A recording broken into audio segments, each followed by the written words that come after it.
comment, sir? Okay nang tilakan. That's what I'm saying. Sir, what is your comment, sir, sa nangyari? Ano yung reaction niyo, sir, sa Opo, sir. nangyari? Ano reaction niyo, sir, sa nangyari sa loob na statement ng mga 18 Marines? Lumabas ba, sir, yung katotohanan? Oo, pinatunayan nila yung kanilang statement kasi nakasulat lang, binabasa namin. Mas gusto ko na dito sila magpahayag para sa gano'n. Hindi lamang kami ng mga senador na nakaharap ang nakakarinig, kundi pati yung buong bansa. Sila ngayon ang makakakita o makakaalam kung yung bawat sinabi nila, lalong-lalo na yung mga sinabi nilang tumanggap ng malay-maletang pera. Narinig naman ninyo at nakita ninyo kung paano sila domestiko. Kahit paano namin silang tanungin, iisa yung kanilang paninindigan. At pati nga motibo ng kanilang ginawa, tinatanong namin. Sabi nila, hindi na namin talaga masikmura itong nangyayari sa bansa natin. Ang totoo, sabi niya gano'n, naghihirap din kami. Yung isa nga,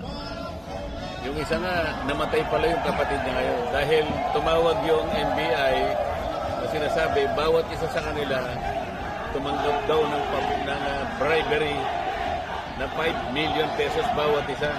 Napaiyak nga yung isa. Sana hindi namatay yung kapatid ko na natulungan ko man lang sana kahit konti. Senator, earlier Congressman Alvarez po cleared his name. Your reaction po?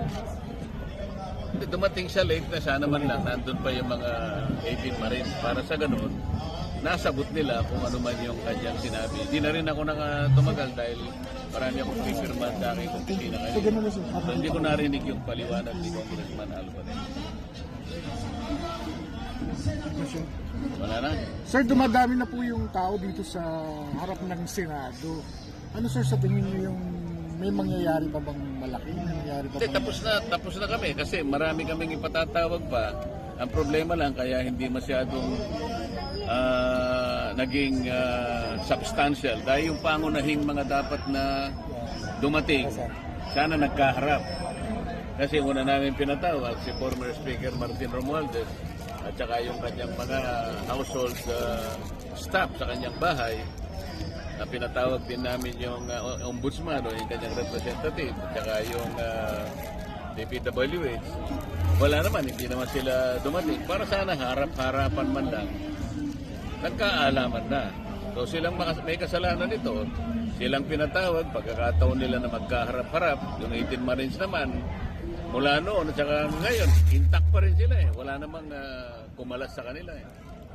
Are you satisfied, Kong, doon sa naging hearing kanina? Sa paglalahad nila, mukhang pinatibayan nila yung kanilang... kasi consistent sila from the beginning. At nangako pa nga sila na magbibigay ng karagdagang mga salaysay para lalong makita yung mga detalye. Kamukha nung halimbawa kasi pinagbibigyan daw yung mga media ng mga maleta.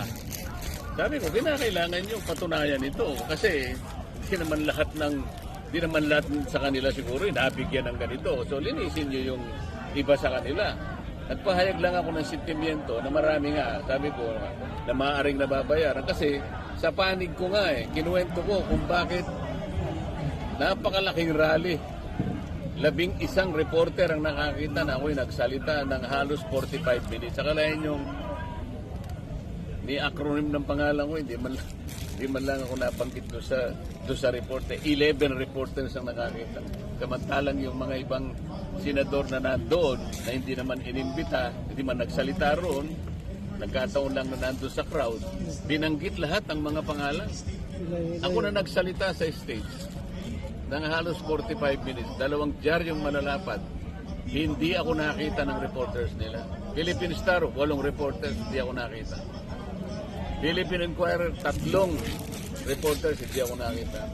Pero kung titingnan mo yung slogan nila, truth shall prevail, sabi ng Philippine Star. Sa Philippine Inquirer naman, balanced news, fearless views. Sana kung ano yung slogan nila, pangatawanan yon. In the final analysis, ang importante lang sa ating bansa, yung katotohanan, wala nang iba. Hindi dapat nababago yung katotohanan ng iba't ibang naratibo. Yung iba ay, wala na sa matuwid, wala na sa katotohanan. So ang taong bayan, hindi nakikinabang pagkaganon. Kailangan iisang naratibo.